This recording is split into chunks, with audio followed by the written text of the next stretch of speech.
Right, welcome back. This is Entrepreneurship Week 4 of 8. In this video, we're going to be looking at how to set up your financial model for the week. And so let's jump right in. Let me get down there. Give me 1 second.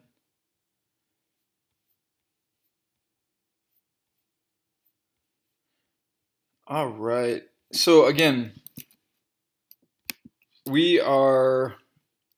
we're building a financial model. This week, every week we're going to add on um, some little piece that's going to make you better and better at building out financial models. This week, we're going to be factoring in expenses. So our goal is to be able to develop a rich professional business financial model like this. And you can see there's 3 parts to it.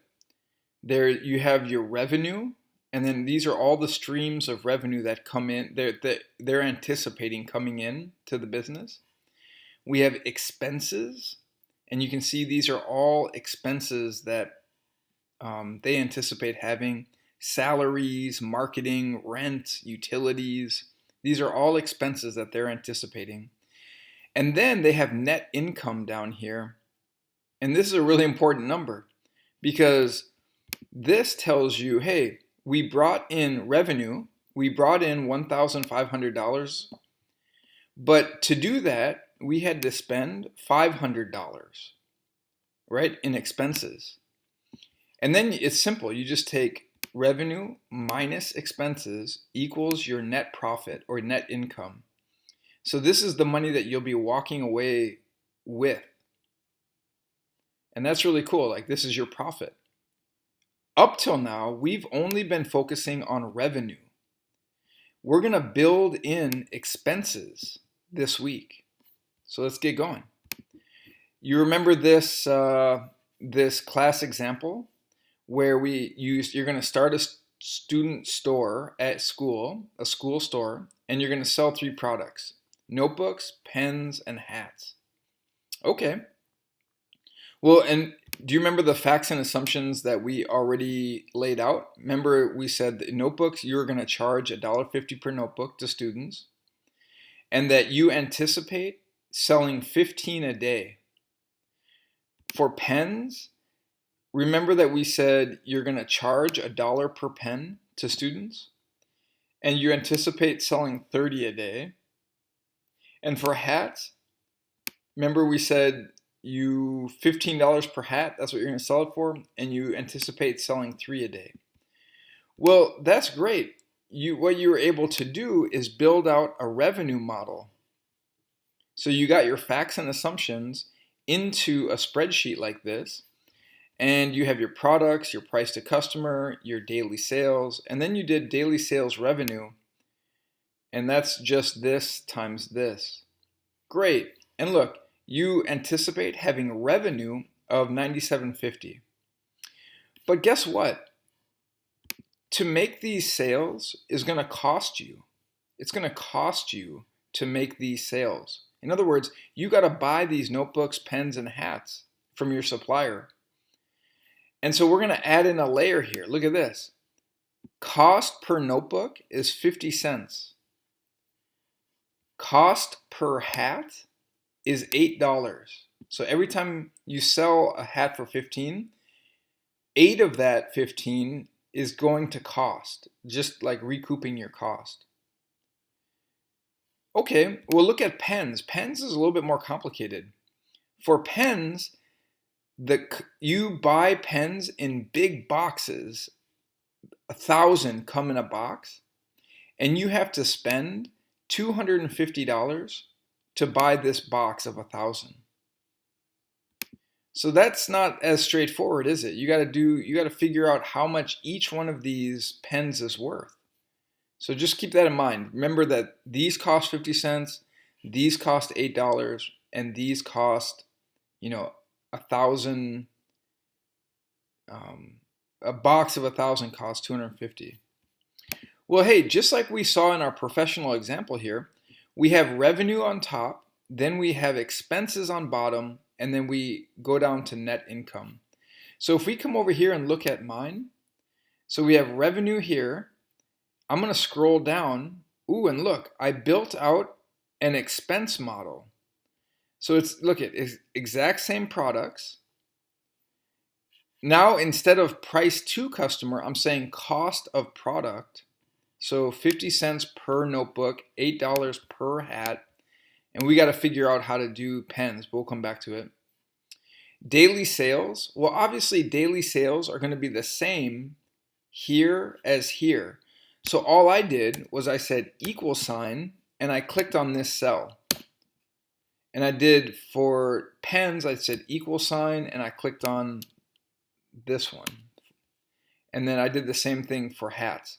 And then I colored it because this is a calculated cell. But look at this. If I come up here and say, well, actually our sales were 25, notice how it changed down here too, because this cell reflects this cell. And I'll switch it back and you can see that it switches back. And then daily cost, really simple. All I did was take this times this. So look at this, for notebooks, if we sell 15 notebooks, we're going to have revenue of $22.50, but we're going to have an expense of $7.50.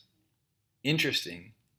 For hats, if we sell 3 a day, we're going to have revenue of $45, but our expense is going to be $24. So that's really interesting. That's $6, $11, $21 of profit. So we're profiting $21. I just took 45 minus 24. So this is kind of what, and then obviously for total daily costs, I just did a sum. So sum of these 3 cells. So every day we're having revenue of $97.50, but look at this. Our total expenses are $31.50.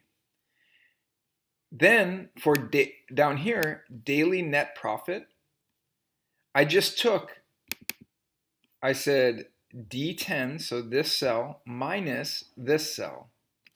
That makes sense. Revenue minus expenses gives me total net profit. So every day I should be profiting $66 after we take out the expenses. And then lastly, here is monthly net income. So I just took this number and times it by 20. Because there are 20 school days in a month, I could have said 30 here. That would have made sense, monthly net income. But this is a school store, and so they're only open 5 days a week for 4 weeks, so 5 times 4 is 20. Now, we're missing one piece here, and that is we don't have a cost for our pens. And look, it's not being factored in here, and that's really crazy because we need to factor that in. So let's go back to our presentation here and look at that again. So here we're buying a box of 1,000 pens for $250. We got to figure out how much each of these pens costs. So remember that, box of 1,000, $250. What I'm going to do, that's a fact and assumption. And what I'm going to do is I'm going to build that into here. Remember, we get our facts and assumptions into our worksheet. So I'm going to, over here somewhere, I'm going to type in 1,000. And then in the next cell, I'm going to say pens per box. And then in this cell, I'm going to say 250. And that is cost of box. Notice how I separated the cells. This has a number in it only, and this has text in it. This has a number, and this has text. So what we got to do in this cell is we got to use these 2 numbers to figure out how much each pen costs. So I'm going to say equal sign. I'm going to guess at this. I'm going to say 1,000 divided by 250. Now, let's look at this number. What we're saying here, if this calculation is correct, each pen is going to cost $4. Does that make sense to you? Does that jive? Well, if we come back here, we're selling the pens for $1 to our customers. See that? If we have pens that cost $4, we're going to be losing money. This is not right. Something's wrong about this. So I don't think the way we set this up is correct. Let's try it a different way. 200 equal sign 250 divided by 1,000. 25 cents. Now that sounds more realistic, right? That 25 cents, that's per pen. And we can do more math over here just to verify. We can say equals 1,000 times 0.25, 250. So that checks out. In other words, we just checked our math and that checks out. So each pen costs 25 cents.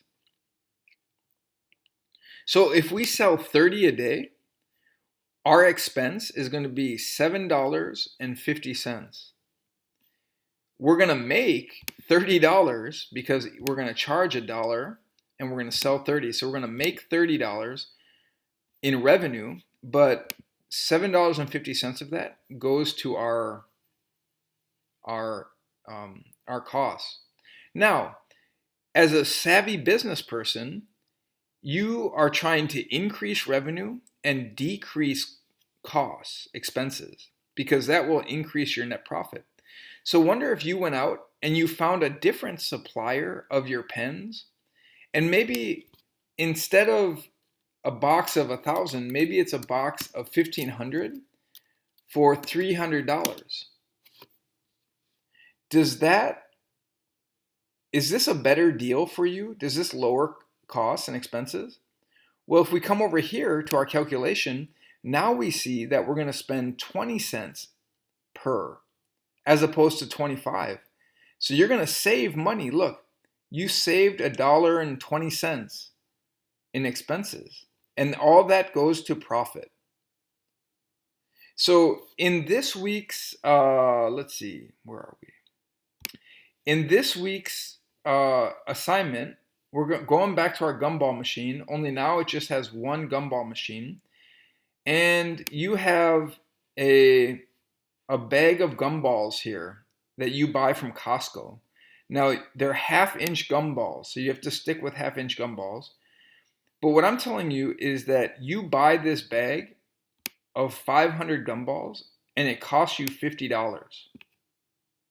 So what I want you to do is, given all these numbers here, I want you to create a financial model that shows daily profit. So revenue minus expenses.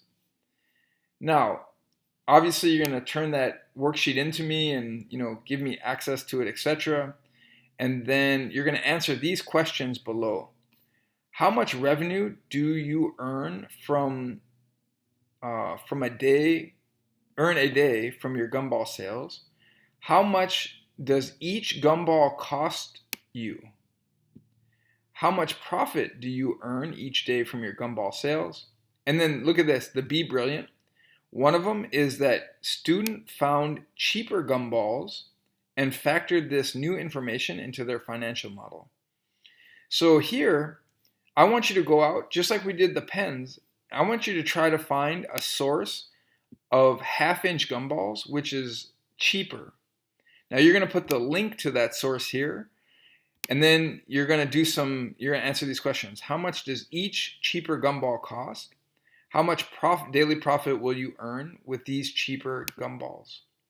And so you're going to build something that looks like this, only for the gumball machine. Well, let me know if you have any questions, but I think you guys can nail this. This is not too hard. Just give it a shot, and let me know if you have any questions.